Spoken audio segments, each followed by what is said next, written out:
유상증자랑 무상증자가 우리 그 주식시장에 미치는 영향은 이제 악재성과 호재성으로 많이 나뉘게 되죠. 이슈가 터지게 되면 이 이슈가 악재일지 호재일지를 가장 먼저 판단하게 되는데, 유상증자부터 설명을 드리도록 할게요. 첫 번째 유상증자입니다. 유상증자 같은 경우는 우리의 주식을 새로 더 발행을 해서 이 주식을 판다라는 의미예요. 지금 우리 주식을 갖고 있으신 분들, 그 다음에 주식이 없으신 분들, 전반적으로 이 주식을 판다. 새롭게 돈을 주고 주식을 판다라는 뜻이요. 돈을 주고 주식을 판다.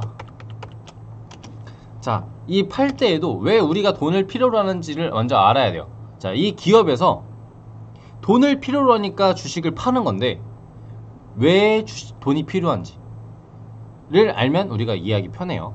자, 대부분의 유상증자는 악재성인 뉴스로 뜨는 경우들이 많습니다. 악재성. 대부분이 7, 80% 정도 되는 것 같아요. 70%에서 80% 정도? 악재성이 70%에서 80%예요. 그러면 악재성이 아닌 경우를 알아야겠죠. 자, 악재성인 경우는 어떻냐? 악재성 뉴스일 경우에는, 자, 부채를 갚기 위함, 또는 개발 실패, 운용자금 부족, 그 다음에 임금 체불 등등, 돈이 너무 부족해서 우리 기업이 부실하기 때문에 돈을 필요로 할 때 유상증자를 많이 사용을 합니다.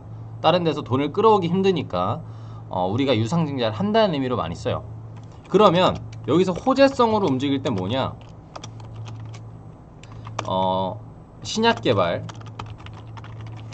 아니면 플랫폼 창출,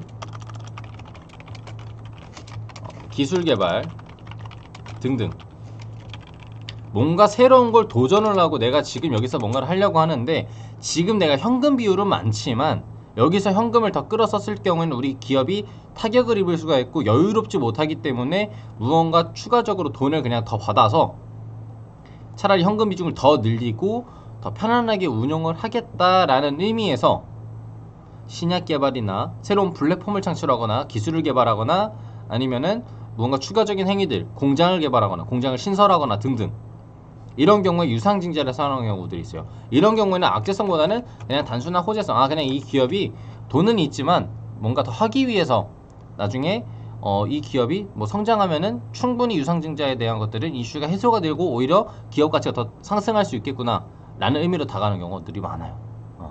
그래서 호재성은 비율은 20%에서 30% 정도 되지만 이런 얘기들이 있다라는 거. 이런 얘기들은 어디서 볼 수 있냐? 공시에서 볼 수 있어. 공시. 자금을 유상증자를 했을 때 유상증자를 통해서 어디에 사용할 건지에 대한 것들이 공시에 다 나옵니다. 공시에 나오니까 유상증자 이슈가 터졌다. 그러면 그 유상증자가 호재인지 악재인지는 공시를 보고 판단할 수 있다라는 거 생각을 먼저 해주시고, 다음은 무상증자예요. 무상증자. 자, 무상증자 뭐냐? 자, 무상증자는 우리 회사에 돈이 너무 많아서 우리 주주들한테 우리가 공짜로 주식을 더 줄게 라는 의미로 다가오게 됩니다. 대부분 호재성 뉴스들이 많아요. 대부분 뭐 80에서 90% 정도. 80% 너무 적다. 90에서 그냥 95, 한 5% 정도 호재성으로 다가오는 경우들이 많습니다. 돈이 많아서, 쉽게 말하면 잉여자금이 많다는 얘기예요. 잉여자금이 너무 많아서 우리 주주들에게 선물 줄게 라는 의미예요. 우리 주주들, 우리 그동안 우리 주식 많이 신경 써주고 사줘서 고마워, 우리가 그만큼 너희에게 보답을 해줄게 라는 의미로 무상증자를 많이 합니다. 그래서 이렇게 썼을 때는 돈을 주서 또는 잉여자금이 많아서 라는 의미도 있겠지만, 기업에 대한 평판을 올리기 위해서 또 많이 사용을 합니다. 이런 경우는 뭐냐? 우리가 지금 뭔가 다른 데서 다른 데랑 얘기들을 많이 하려고 해요. 뭔가 예를 들어서 A라는 기업이 B라는 기업이랑 뭔가 같이 함께 하기 위해서 얘기들을 많이 하고 있는데, 생각한 것보다 우리 A라는 기업이 그렇게 주위에서 평판이 그렇게 좋지 않아요. 그래서 B라는 기업이 우리 A라는 기업이랑 얘기들을 많이 안 하려고 합니다. 그리고 뭔가 같이 사업을 같이 하려고 하잖아요. 그래서 A라는 기업이 우리 기업 좋고 우리 기업들 빵빵해, 우리 기업 좋아, 튼튼해 라는 것들을 보여주기 위해서 실제로 무상증자를 하는 경우들이 많고, 우리 실제로 기업이 튼튼하고 빵빵하지 않은데 무상증자를 하는 경우들도 간혹가다 있어요. 그래서 제가 90에서 95% 호재성이라고 얘기한 거예요. 5에서 10% 정도는 불안한데도 불구하고, 기업이 불안한데도 불구하고 무상증자를 강행을 해요. 왜 강행하냐? 우리 기업이 너무 안 좋다고 얘기가 너무 많이 퍼져 있어요.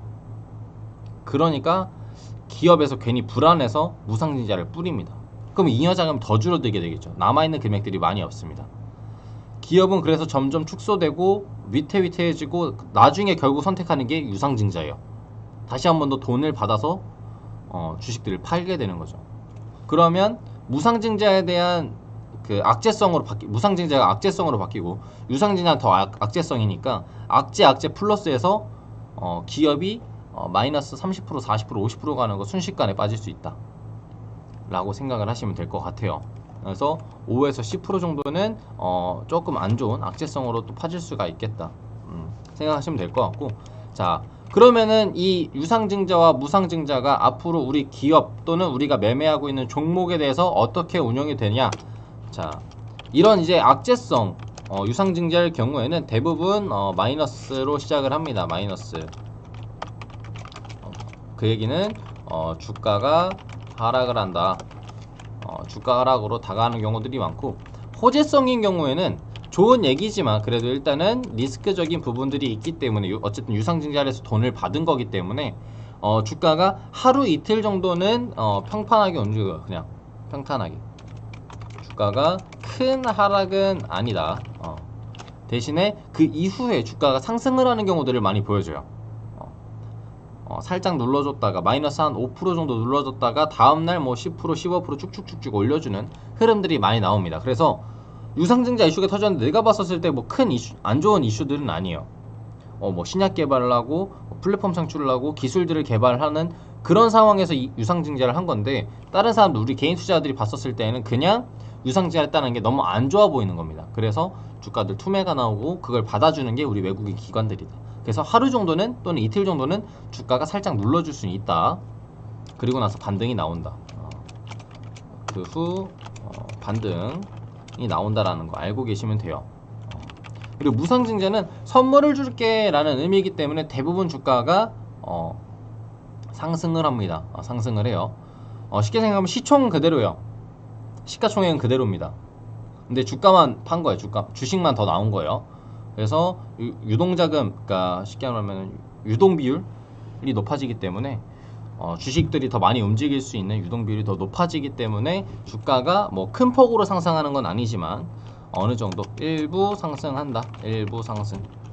뭐 대폭 상승까지는 아니에요. 물론 무상증자 비율이 엄청 높은 경우에는 무상증자가 더 큰 상승으로 불러오는 경우들도 많습니다. 얼마큼 또 나오는지, 비율이 어느 정도 되는지까지도 보시면 될 것 같아요.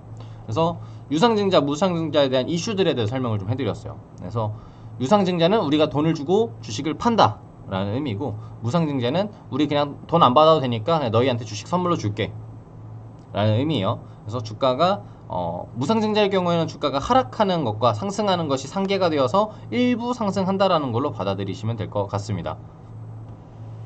이렇게 해서 종목들 체크 잘 하셔서 나중에 유상증자, 무상증자 이슈가 터졌을 때 잘 대응하시는 우리 구독자 여러분들이 되셨으면 좋겠습니다. 자, 오늘 강의는 유상증자와 무상증자에 대한 이슈로 또 해석을 해드렸는데, 내가 또 종목들을 갖고 있는데 이게 아직까지 악재성인지 호재성인지, 이게 무상증자가 어떻게 또 다가올지에 대해서 잘 모르시는 분들은 온라인 방송을 제가 매 오전 8시부터 오후 4시까지 또 진행을 하고 있습니다. 또 이쪽으로 들어오셔서 온라인 방송 들어오셔서 질문 주시면 제가 답변을 또 해드리고 있으니까 참여 잘 해주시길 바라고, 끝으로 구독과 좋아요, 알림 설정 한 번씩 부탁드리도록 하겠습니다. 감사합니다.